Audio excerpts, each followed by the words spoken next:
అందరికీ నమస్కారం అండి. వాతావరణం చల్లగా ఉంది. ఈ క్షణమో, మరో క్షణమో వర్షం పడేటట్లుగా సూచనలు కనబడుతున్నాయి. మేఘాలు దట్టంగా కమ్ముకున్నాయి. బ్యాంక్‌లో నుండి బయటికొస్తున్న ప్రదీప్‌ని చూసి, "ఇది విన్నారా ప్రదీప్ గారు?" అన్నాడు రాజారావు. "ఏ విషయమో చెప్పకుండా ఏది విన్నానని చెప్పేది?" అన్నాడు నవ్వుతూ. "ఆకాశం నుండి మేఘం కిందికి దిగి నదిలో నీళ్లు తాగిందట" అన్నాడు. "ఏమిటి? నిజమా?"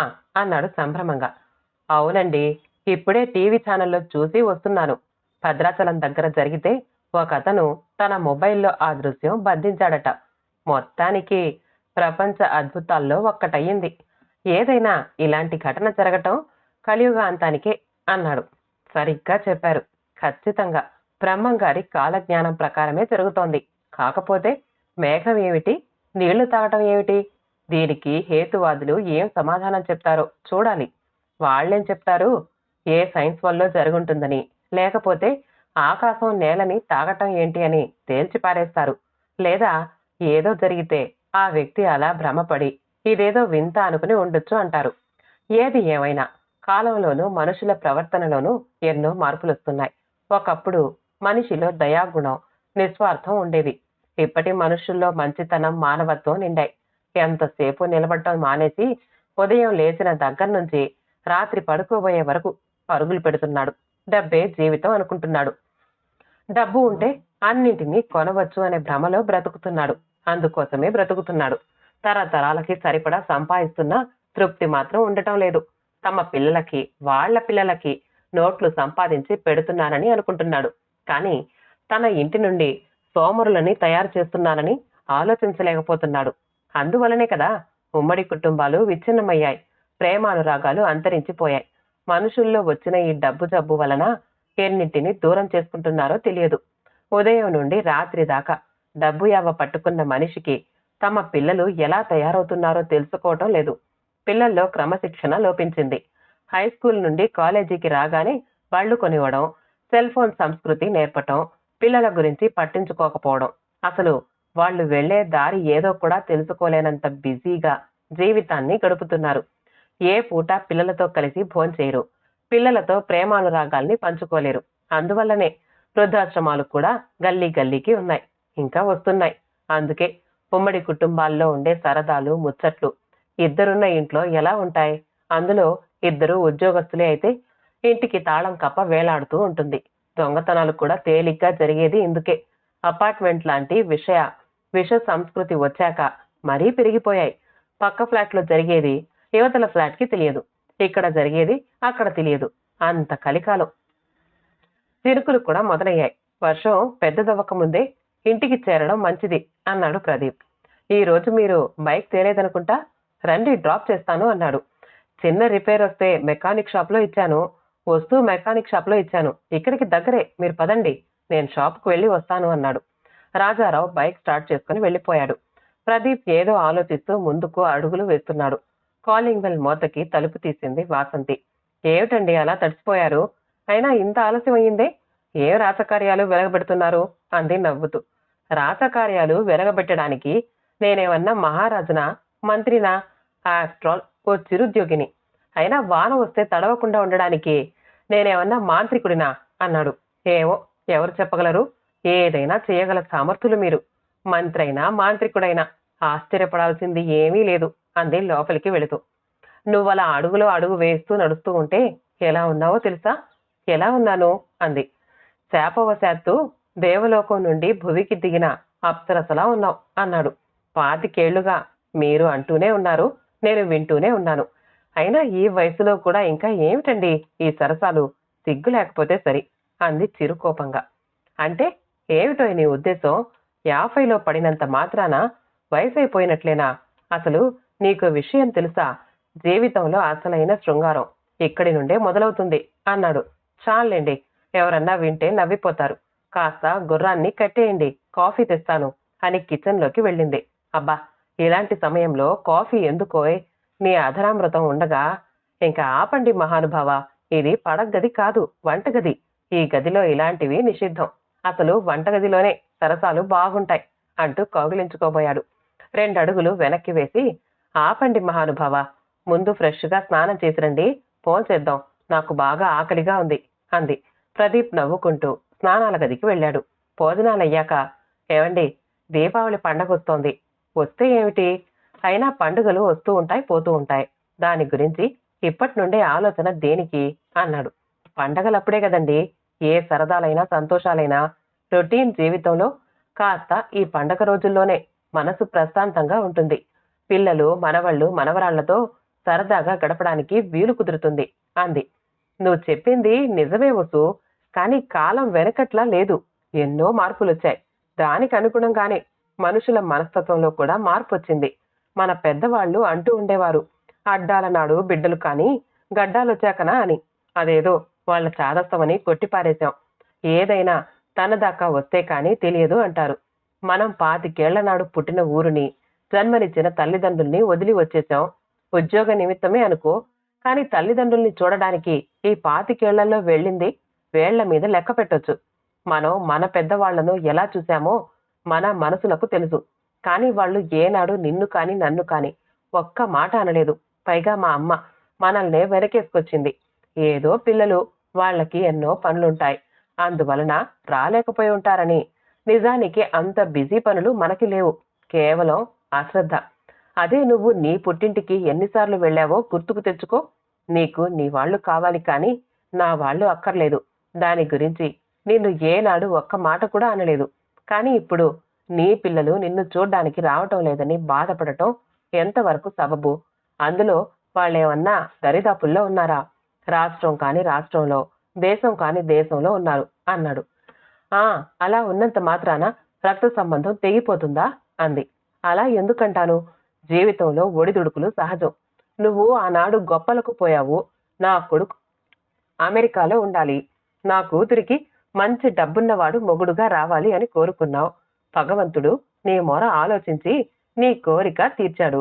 అది నా కోరికే కాని మీది కాదంటారా? అంతగా దగ్గరి సంబంధమే చెయ్యాలని అనుకుంటే అప్పుడే చెప్పుండొచ్చుగా. ఇప్పుడు విచారించి ఏం లాభం? చేతులు కాలాయని ఆకులు పట్టుకునే బదులు అసలు చేతులు ఎందుకు కాలాయి అని విచారించారా? నేనే ఎంత చెప్పినా నువ్వు వినలేదు. నీ మొండి పట్టు చూసి అవుననక తప్పలేదు. జరిగిందేదో జరిగిపోయింది. వాళ్ళని మనం చూడలేకపోయినా వారి క్షేమమే మనకు కావలసింది. ఎక్కడ ఉన్నా వాళ్ళు మనల్ని ప్రేమిస్తారు. మనుషులు దగ్గరగా ఉన్నప్పుడు కంటే దూరంగా ఉంటేనే విలువలు తెలుస్తాయి అన్నాడు. ఆ విషయం మనకు తెలుసు. కానీ మనకున్న పెద్ద పండగల్లో దీపావళి కూడా ఒకటి. దసరాకి ఎలాగో సెలవు దొరకటం కష్టమని అబ్బాయి అమ్మాయి ఇద్దరూ చెప్పారు. కనీసం దీపావళికైనా సెలవు పెట్టి రమ్మందాం. వాళ్ళు వచ్చి సంవత్సరం పైగా అయ్యింది. వాళ్ళ రాకపోకలు ఇలాగే ఉంటే మనవళ్ళకి మనవరాళ్ళకి మనమెవరో కూడా తెలియకుండా పోతుంది. సరిగ్గా చెప్పావు. ఈ ఆలోచన మన పిల్లల చిన్నప్పుడు గనుక నీకు నాకు వచ్చినట్లయితే వాళ్ళకి నా తల్లిదండ్రుల గురించి తెలిసేది. తాతయ్య అమ్మమ్మలే కాదు, తాతయ్య బామ్మలు కూడా ఉన్నారని మన పిల్లలకి తెలుసుండేది. అది మనసులో పెట్టుకుని ఇప్పుడు దెప్పుతున్నారా? మన వలన మీ వాళ్ళు బాధపడిన మాట నిజమే. కానీ ఈ విష సంస్కృతి తరతరాలు కొనసాగాల. నేను తప్పే చేశాను. ఆ తప్పే మళ్ళీ మళ్ళీ జరగకూడదు అంది. సరే, రాత్రికి ఫోన్ చేసినప్పుడు అబ్బాయికి అమ్మాయికి రమ్మని చెప్దాం అన్నాడు. భోజనాలు కానిచ్చి టీవీలో వినోద కార్యక్రమం వస్తే చూస్తున్నారు.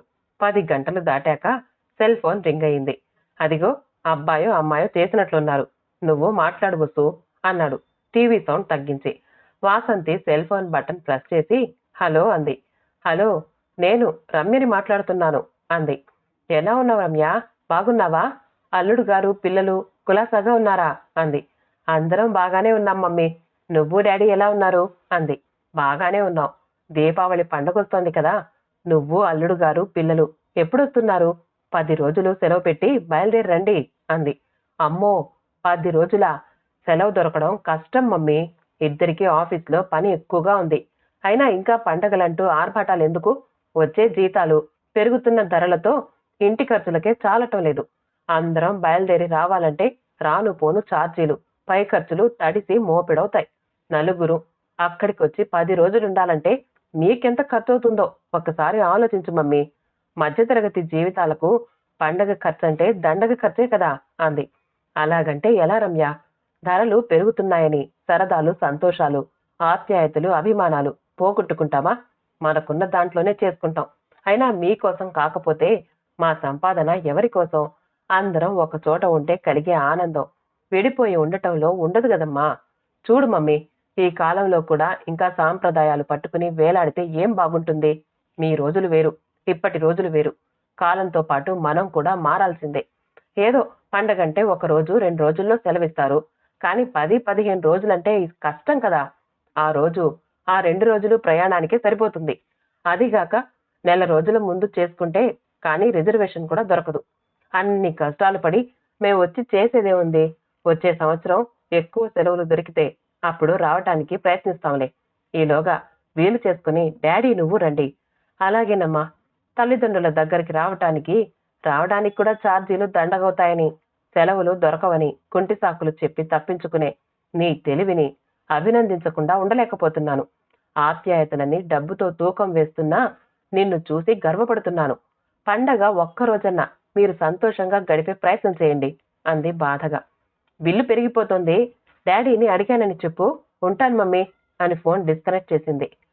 ఏమంది వసు? మన అమ్మాయి పండక్కి వస్తానని చెప్పిందా అన్నాడు ప్రదీప్. అది పందాల్ని డబ్బులతో తూకం వేసి మాట్లాడుతోంది. పండగంటే దాని దృష్టిలో దండగంట. అనవసరపు ఖర్చు ఎందుకు, ఎక్కడి వాళ్ళు అక్కడ ఉంటేనే బాగుగా ఉంటుందని సలహాలిస్తుందండి అంది. నేను చెప్తే వినిపించుకున్నావా? దాన్నని ప్రయోజనం ఏముంది? ప్రస్తుతం ప్రపంచమే అలా ఉంది. ప్రతి ఒక్కరికి ఉదయం లేచిన దగ్గర నుంచి పడుకోబోయే వరకు జీవితం పరుగు పందెంలా మారిపోయింది. బెంగళూరులో ఉండే కూతురే రానని చెప్తే అమెరికాలో ఉండే కొడుకు మాత్రం ఎలా వస్తాడు అన్నాడు. అది నిజమేనండి. అయినా ఎవరి కర్మకు ఎవరు బాధ్యులు? మన కర్మ ఇలా ఉంది. ఎవరినని ఏం ప్రయోజనం? ఇది ఇంకా ఈ రోజు కాకపోయినా 2 రోజులకొకసారైనా ఫోన్ చేసి ఎలా ఉన్నారని అడుగుతుంది. వాడైతే వారానికి ఒక్కసారైనా ఫోన్ చేయడు. అదేమంటే బిజీ బిజీ అంటాడు. వాడు ఫోన్ చేసి 10 రోజుల పైగా అయ్యింది. పోనీ మనమే చేద్దామంటే ఎప్పుడూ స్విచ్ ఆఫ్ అనే వస్తుంది అంది. సరే వసు, 11 గంటలవుతోంది. ఇక పడుకుందాం. ఉదయమే ఎవరి పనులు వాళ్ళకి ఉంటాయి కదా అన్నాడు. రేపు సెలవే కదండి. ఆలస్యమైనా ఏం పర్లేదులే అంది. నిద్ర లేకపోతే ఆరోగ్యం పాడవుతుంది. ఎంతసేపు అలా కూర్చుంటావు? పోనీ నువ్వే వాడికి ఫోన్ చేయి.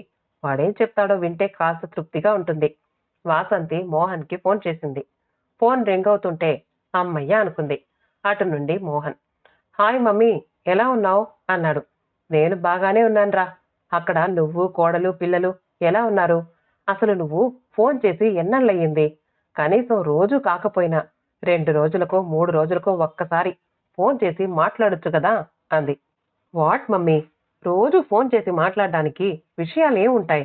అయినా ఇక్కడ మేం బిజీలో ఉంటాం కదా, టైం దొరకదు. డాడీ ఎలా ఉన్నారు? బాగానే ఉన్నారు. మీరెలా ఉన్నారనే మా దిగులంతా. ఏంటి మమ్మీ మీ చాదస్తం? ఇలాంటివన్నీ మర్చిపోయి లైఫ్ని ఎంజాయ్ చేయండి. ఇక్కడ ఎవరున్నారా ఎంజాయ్ చేయటానికి? మీరంతా ఎక్కడో దూరంగా ఉన్నారు. ఈ వయసులో కూతుళ్ళు, అల్లుళ్ళు, కొడుకులు, కోడళ్ళు దగ్గరుండి మనవళ్ళు, మనవరాళ్లతో సరదాగా గడిపితేనే కదా సంతోషంగా ఉండేది. మమ్మీ, నువ్వింకా పాతకాలం దానిలా మాట్లాడుతున్నావు. ఇది కంప్యూటర్ కాలం. కాలానికి తగ్గట్లు మనం మారాలి. ఇంతకీ ఏంటి విషయం? ఫోన్ చేశావు అన్నాడు. దీపావళి పండగొస్తోంది కదా, మీరొచ్చి కూడా సంవత్సరం పైన అయ్యింది. పండక్కి వస్తే అందరం సరదాగా గడపొచ్చని మాకు మిమ్మల్ని చూడాలని ఉంది. ఇంకా ఈ పండగలేమిటి మమ్మీ? ఏదో చిన్నప్పుడంటే సరదాగా చేసుకున్నాం. అయినా ఇదేమన్నా అనకాపల్లి అనుకున్నావా? నువ్వు రమ్మన్నప్పుడల్లా రావటానికి. ఇక్కడ నాకు నీ కోడలికి ఆఫీస్లో పని ఒత్తిడి ఎక్కువగా ఉంది. మేమే వీలు చూసుకుని రావటానికి ప్రయత్నిస్తాం. ఈ విషయం డాడీకి చెప్పు అని ఫోన్ పెట్టేశాడు. ఏమంటున్నాడు పుత్రరత్నం? రావటానికి వీలు కుదరదన్నాడా అన్నాడు. అవునండి, వాడికి కోడలికి ఆఫీస్లో పని ఎక్కువగా ఉందట. తర్వాత ఎప్పుడన్నా వీలు చూసుకొని వస్తారట అంది. ఎందుకు బాధపడతావు? ఇది ఒక్క మన కుటుంబ సమస్య కాదు. దేశంలో 100కి 90 కుటుంబాల్లో ఇదే పరిస్థితి ఉంది. ఇది చేజేతులా మనం చేసుకున్నదే. మనమే మన పిల్లల్ని అలా తయారు చేశాం. పిల్లవాడు పుట్టిన దగ్గర నుండి వాడు పెరిగి పెద్దయ్యి ఉద్యోగస్తుడయ్యే వరకు వాడికంటూ ఒక ఆలోచన లేకుండా చేస్తున్నాం. వాడు ఏం తినాలో, ఏం తాగాలో, ఏం చదవాలో, ఏం చదవకూడదో అని నిర్ణయాలు మనమే తీసుకుంటూ వాళ్ళని మనం కీ ఇస్తే తిరిగే బొమ్మల్లా, స్విచ్ వేస్తే తిరిగే యంత్రాల్లా తయారు చేస్తున్నాం. బంధాలు అనుబంధాలకి దూరం చేశాం. ఎంతసేపు వాడికి వచ్చే ర్యాంకుల మీద, విదేశాల్లో వాడు సంపాదించే డాలర్ల మీద దృష్టి పెట్టాం తప్ప మన భవిష్యత్తు మీద దృష్టిని పెట్టలేకపోయాం. అందుకే ఇప్పుడు బాధపడి ప్రయోజనం లేదు. ఆలోచనలు మాని పడుకో. ఏది జరగాలని ఉంటే అది జరుగుతుంది అన్నాడు. ఉదయం 9 గంటలవుతూ ఉండగా ప్రదీప్ స్నేహితుడు రామానందం వచ్చాడు. రారా రాము, ఏంటి విశేషాలు? ఊరికే రారు మహాత్ములు అన్నాడు. చాలేరా నీ హాస్యం. వాకింగ్ చేసి ఫ్లాట్కెళుతూ నువ్వు లేచావో లేదో అని చూడ్డానికొచ్చాను. అదేంట్రా కళ్ళు అలా ఎర్రగా ఉన్నాయి? రాత్రి నైట్ డ్యూటీ చేశావా అన్నాడు కన్ను డ్యూటీ చిలుపుగా. ఆపరా నీ చలోక్తులు. నీకెప్పుడు ఆ యావ కాబట్టి అందరూ అలాగే అనుకుంటాం. అయినా నీలాంటి అదృష్టవంతులు 100కో 1,00,00,000కో ఒకరుంటారు అన్నాడు. ఏమైందిరా ఈరోజు కొత్తగా మాట్లాడుతున్నావు? ఏదో బాధపడుతున్నట్లు కనిపిస్తున్నావు అన్నాడు. నేను పడే బాధ ఒకళ్లతో చెప్పుకుంటే తీరిపోయేది కాదురా అన్నాడు. పొరబడుతున్నావురా. సంతోషం వచ్చినప్పుడు చెప్పకపోయినా పర్వాలేదు. కానీ బాధ కలిగినప్పుడు మాత్రం నలుగురితో పంచుకున్నప్పుడే ఉపశమనం కలుగుతుంది. అంతేకాదు బరువు తగ్గినట్లు కూడా అవుతుంది. నీకు ఇష్టమై చెప్పాలి అనుకుంటే చెప్పు అన్నాడు. ఏమీ లేదురా. అందరి ఇళ్లలో సమస్య మా ఇంటి దాకా వచ్చింది. దీపావళి వస్తోంది కదా. కూతురు అల్లుడు, కొడుకు కోడలు, మనవళ్ళు మనవరాళ్లతో సరదాగా గడపాలని అనుకున్నాం. రాత్రి వాళ్ళకి ఫోన్ చేశాం. వాళ్ళు మా సరదాని ఒక చాదస్తంగా పండగంటే దండగ ఖర్చు అన్నట్లు తీసేశారు. బిజీలు ఉన్నామని రావటానికి వీలు పడదని ఖచ్చితంగా చెప్పారు. ఓ సింతేనా? నేనింకా ఏమిటో అనుకున్నాను. అయినా ఇంత చిన్న విషయానికే అంతగా బాధపడాలా అన్నాడు. ఇది నీకు చిన్న విషయంగా కనిపిస్తుందా? అవునులే. కొడుకులు కోడళ్ళు కళ్ళెదురుగా ఉన్నవాడికి మాలాంటి వాళ్ల బాధ ఎలా అర్థమవుతుందిలే. ఏదైనా సుఖపడటానికి కూడా యోగం ఉండాలి. నిజమేరా. బాధలో చెప్పినా నిజం చెప్పావు.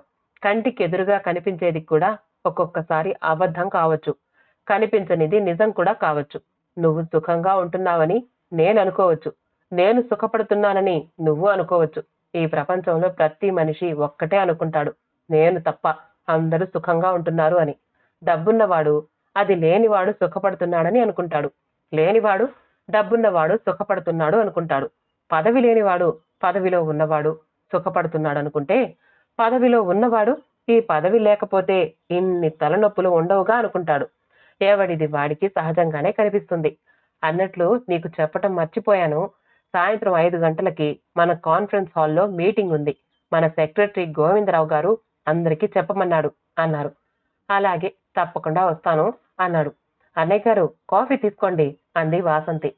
కాఫీ కప్పు తీసుకుని ఏమిటో ఎప్పుడొచ్చినా చెల్లాయి కాఫీ ఇవ్వక మానదు అన్నాడు. అది ఇచ్చేదాకా నువ్వెళ్ళవు కదా అన్నాడు ప్రదీప్ నవ్వుతూ. చెల్లెమ్మ, వీడిలా నవ్వుతూ ఉండాలి గాని నా మకాం పూర్తిగా ఇక్కడే పెట్టేస్తాను. అంత పని చెయ్యకురా. నీకు గంటకొకసారి కాఫీ పెట్టివ్వలేక నీ చెల్లెలు దినుసులు తేలేక నేను బలైపోతాం అన్నాడు. చాలిద్దరు మీ వేళాకోళం అంది. వేళాకోళం కాదు, సీరియస్ గానే చెప్తున్నాను. కిలో పంచదార 40 అయ్యిందిగా. అలా లెక్కలు వేసుకుంటే మనం బతకలేం గాని మీటింగ్కి చెల్లాయిని కూడా తీసుకురా అని వెళ్ళాడు. సాయంత్రం 5 గంటలు దాటి 10 నిమిషాలయ్యింది. వాసంతి ప్రదీప్లు కాన్ఫరెన్స్ హాల్లోకి వచ్చారు. అప్పటికే కొంతమంది కుర్చీల్లో కూర్చొని లోకావి రామాయణం మాట్లాడుకుంటున్నారు. ఆడవాళ్లు రోజు రోజుకి పెరుగుతున్న బంగారం గురించి, పట్టు చీరల గురించి మాట్లాడుకుంటూ ఉంటే, మగవాళ్లు పెరుగుతున్న నిత్యావసర ధరల గురించి పట్టించుకొని పాలకుల గురించి మాట్లాడుకుంటున్నారు. చిన్నపిల్లలు ఆటల్లో బిజీగా ఉన్నారు. రామానందం ప్రదీప్ని చూసి, రారా ఏమిటి ఆలస్యం అన్నాడు. ఏమీ లేదురా, మీ చెల్లాయి రెడీ అయ్యేసరికి ఈ టైం అయ్యింది. అవును, కార్యక్రమాన్ని నిర్వహించే గోవిందరావు గారేంటి కనిపించటం లేదు? వస్తారు, ఆయనకెన్ని పనులు, అన్నీ చూసుకుని రావాలి కదా. చెల్లాయి, అదిగో ఆడవాళ్లంతా అక్కడ గుంపుగా చేరి ఏవో ముఖ్య విషయాల గురించి చర్చించుకుంటున్నారు. అటు వెళ్ళు అన్నాడు. చూద్దాంరా, వాటిల్లో పనికొచ్చే విషయాలు ఏమీ ఉండవు. కానీ ఇంత సడన్ గా ఈ మీటింగ్ ఎందుకు పెట్టారు మన గోవిందరావు గారు? ఏడ్చినట్లుంది. నాకు తెలిస్తే కదా నీకు చెప్పటానికి. మార్నింగ్ వాక్ లో కలిసినప్పుడు చెప్పాడు. ఎప్పుడు మీటింగ్ పెట్టినా సడన్ గానే చెప్తాడు. ముందు తెలిస్తే లీక్ చేస్తామని భయపడి చేస్తాడో ఏమిటో ముసలిపీనుగా. ఆ మాటలు ఎందుకు లేరా, ముందు ముందు మనం ఆ క్యాటరీకే వస్తాం కదా, అప్పుడు మన గురించి అలాగే మాట్లాడతారని గుర్తుంచుకో. కాదనురా, కానీ సెక్రటరీ ఫోజు కొడుతూ ఎంత హెరాస్ చేస్తాడో తెలుసు కదా. పాపం ఒక్కడు ఏం చేస్తాడ్రా మరి. పైగా ప్రతివాడు నేనైతేనా అని కబుర్లు చెప్పేవాళ్లే కాని కించిత్ సాయం చేసేవాడు ఒక్కడన్నా ఉన్నాడా? ప్రతివాడు ఆ పని ఈ పని అంటూ తప్పించుకుని తిరగడం తప్ప తన దాకా వస్తే కాని ఆ కష్టం యొక్క విలువ తెలిసిరాదు. ప్రతివాడు తిండికి తిమ్మరాజు, పనికి పోతరాజు టైపులో బాధ్యతలను విస్మరిస్తూ ఉండబట్టే ఈ దేశం ఇలా తగలబడింది. ఎవడో వస్తాడు, ఏదో చేస్తాడు, దేశం బాగుపడుతుంది, సుఖపడిపోతాం అనుకుంటూ ఉంటాడు. కానీ అసలు జరిగే అన్యాయాలను ప్రతిఘటించటానికి ఎవ్వడు ముందుకు రాడు. మనకెందుకులే, మనం బాగానే ఉన్నాం కదా అనే స్వార్థంతో ముందుకు వెళతాడు. కానీ ఒక్క క్షణం ఆగి జరుగుతున్నది ఏమిటో ఆలోచించడు. ఆపదలో ఉన్న వాడిని ఆదుకునే ప్రయత్నం చెయ్యడు. కారణం జీవితం యాంత్రికంగా మారటమే. క్షణం క్షణం డబ్బు కోసం పడే ఆరాటం బంధాలను పెంచుకోలేకపోతున్నాడు. ప్రియమైన నా అపార్ట్మెంట్ సోదర సోదరీమణులారా, చిరంజీవులారా, పెద్దలకు నమస్సులు, పిన్నలకు ఆశీస్సులు. ఈ అపార్ట్మెంట్లో 160 కుటుంబాల దాకా ఉన్నాయి. సాధారణంగా కుటుంబం అన్నాక ఏవో కొన్ని సమస్యలు వస్తూ ఉంటాయి, పోతూ ఉంటాయి. మనం 2 నెలలకో 3 నెలలకో ఇలా సమావేశం అవుతూ అపార్ట్మెంట్లో కలిగే అసౌకర్యాల గురించి చర్చించి వాటిని పరిష్కరించుకుంటున్నాం. ప్రతి సంవత్సరం మనకి కొన్ని పండగలు వస్తూ ఉంటాయి. వినాయక చవితి నుండి దీపావళి వరకు ఈ పండగలన్నీ కూడా మన చిన్నతనంలో మన అమ్మా నాన్నలు, తాతయ్య, బామ్మలు, అమ్మమ్మలు సాంప్రదాయబద్ధంగా ఆచార వ్యవహారాలతో నిర్వహించేవారు. అప్పట్లో ఉమ్మడి కుటుంబాల్లో అభిమానం, ఆప్యాయత, మమత, అనురాగం అని బంధాలుండేవి. అన్నదమ్ములు, వాళ్ల పిల్లలు, పిల్లల పిల్లలతో ఇల్లంతా కోలాహలంగా ఆనంద నిలయాలుగా ఉండేవి. రాను రాను మనుషుల్లో స్వార్థం పెరిగి బంధాల బాటలో డబ్బు వచ్చి చేరటంతో మనుషుల మధ్య అభిప్రాయ భేదాలు చోటు చేసుకున్నాయి. ఫలితం అన్నదమ్ముల మధ్య, తండ్రి కొడుకుల మధ్య చిచ్చు రగిలి కుటుంబాలు విచ్ఛిన్నమయ్యాయి. రాకపోకలు తగ్గిపోయాయి. చివరికి మనం మన పెద్దవాళ్లని పిల్లలకి పరిచయం చేయాల్సిన దుస్థితి స్వయంగా మనమే తెచ్చుకున్నాం. గతంలో ఎక్కడ వృద్ధ శరణాలయాలు ఉండేవి కావు. వాటి గురించి కూడా మనలో చాలా మందికి తెలియదు. కానీ ఈనాడు సందుకొక ఆశ్రమాలు వెలిశాయి. మనలో చాలా మంది ఇంగ్లీష్ పై మోజుతో తెలుగు భాషకి అన్యాయం చేస్తున్నాం. విదేశీ మోజుతో స్వదేశాన్ని మరిచి దేశం కాని దేశం పంపిస్తున్నాం. వాళ్ళు దూరంగా ఉన్నారని, పండగలకి శుభకార్యాలకి రావటం లేదని బాధపడుతున్నాం. ఇది ఏ ఒక్కరి సమస్య కాదు, అందరిది. అందుకే ఈ సమస్యకి నేనొక పరిష్కారం కనుగొన్నాను. అదే ఈరోజు సమావేశం ప్రత్యేకత. సంవత్సరంలో వచ్చే సంక్రాంతి, శ్రీరామనవమి, దసరా, దీపావళి వంటి పండుగలను మనందరం కలిసి చేసుకుందాం. పెద్దల్లో పిల్లలలో మమేకమై సరదాగా ఆనందంగా జరుపుకుందాం. దీనికి మీరెంతమంది సహకరిస్తారో తెలియజేయండి. అంతేకాదు, మొదటిసారిగా మనం జరుపుకోబోయే దీపావళి పండుగను ఎలా జరుపుకుంటే బాగుంటుందో మీ అభిప్రాయాలను తెలపండి. ఇది అందరం జరుపుకునే సంబరం కాబట్టి కొత్త బట్టల దగ్గర నుండి బాణాసంచా వరకు అందరం కలిసే షాపింగ్ చేద్దాం. ఆడవాళ్లంతా ఒకే రకం చీరలు, మగవాళ్లు, పిల్లలు ఒకే రకం డ్రెస్సులు కొందాం. మనలో ఐకమత్యం ఉందని నిరూపిద్దాం అన్నాడు. అందరూ తమ అంగీకారం తెలుపుతూ ఒక్కసారిగా హర్షధ్వానాలు చేశారు. ప్రదీప్, వాసంతిలు మొదటిసారిగా గోవిందరావుని మనస్ఫూర్తిగా అభినందించారు. దీపావళి పండుగ ఆ అపార్ట్మెంట్లలోని అందరి హృదయాల్లో మతాబుల్లాంటి వెలుగు పోయించింది. వారి మొహాల్లో చిచ్చుబుడ్ల కాంతులు వెదజల్లుతున్నాయి. కథ సమాప్తమండి. కథ నచ్చితే లైక్ చేయండి, షేర్ చేయండి. మా ఛానల్ని సబ్స్క్రైబ్ చేసుకోండి. మళ్ళీ కలుద్దాం ఇంకో మంచి కథతో.